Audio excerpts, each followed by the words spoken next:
உலகமே ஒரு மாபெரும் போரின் விளிம்பில் நின்று கொண்டிருக்க இப்போது அமெரிக்க அதிபர் டொனால்ட் ட்ரம்ப் வெளியிட்டிருக்கும் அந்த ஒரு அறிவிப்பு சர்வதேச அரங்குல பெரும் பகிரை கிளப்பி இருக்கு.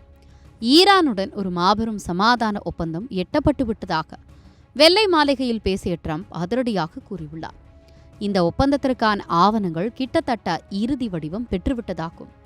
இன்னும் சில நாட்கள்ல ஐரோப்பாவில் வைத்து இதற்கான அதிகாரப்பூர்வ கையெழுத்து நிகழ்ச்சி நடைபெறும் என்றும் அவர் தெரிவித்துள்ளார். ட்ரம்ப் தன்னுடைய பேச்சில் ஈரானை மிக கொடுமையாக சாட்டியுள்ளார்.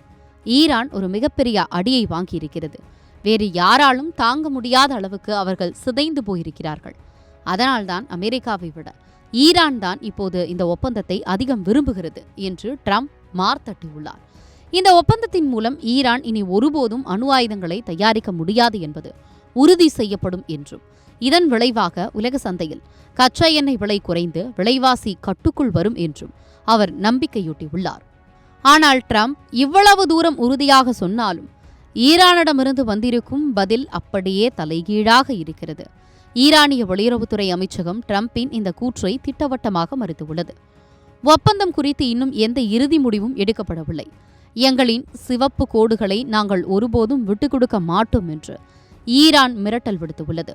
குறிப்பாக ஓர்முஸ் நீர்சந்தி திறக்கப்படும் என்ற ட்ரம்பின் அறிவிப்பை ஈரான் அடியோடு மறுத்துள்ளது. ஓர்முஸ் நீர்சந்தி இன்னும் ஈரானின் முழு கட்டுப்பாட்டில்தான் இருக்கிறது. அங்கே மற்ற கப்பல்கள் பாதுகாப்பாக பயணம் செய்வது இப்போதைக்கு சாத்தியமே இல்லை என்று ஈரான் பிடிவாதம் காட்டி வருகிறது. அமெரிக்கா என்னவோ போர் முடிந்துவிட்டது, சமாதானம் வந்துவிட்டது என கொண்டாடி வருகிறது. ஆனால் ஈரானோ அமெரிக்கா அடிக்கடி தனது நிலைப்பாட்டை மாற்றுவதாகும், இன்னும் பல முக்கிய விஷயங்களில் உடன்பாடு ஏற்படவில்லை என்றும் குற்றம் சாட்டுகிறது.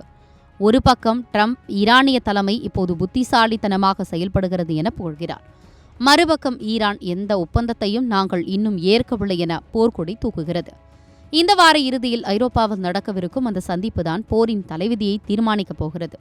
ஒருவேளை ட்ரம்ப் சொல்வது போல ஒப்பந்தம் கையெழுத்தானால் அது உலக நாடுகளுக்கு ஒரு நிம்மதி பெருமூச்சாக இருக்கும். இல்லையென்றால் இந்த இழுபறி ஒரு மிகப்பெரிய உலக போருக்கே வழிவகுக்கும் என்பதில் சந்தேகமே இல்லை.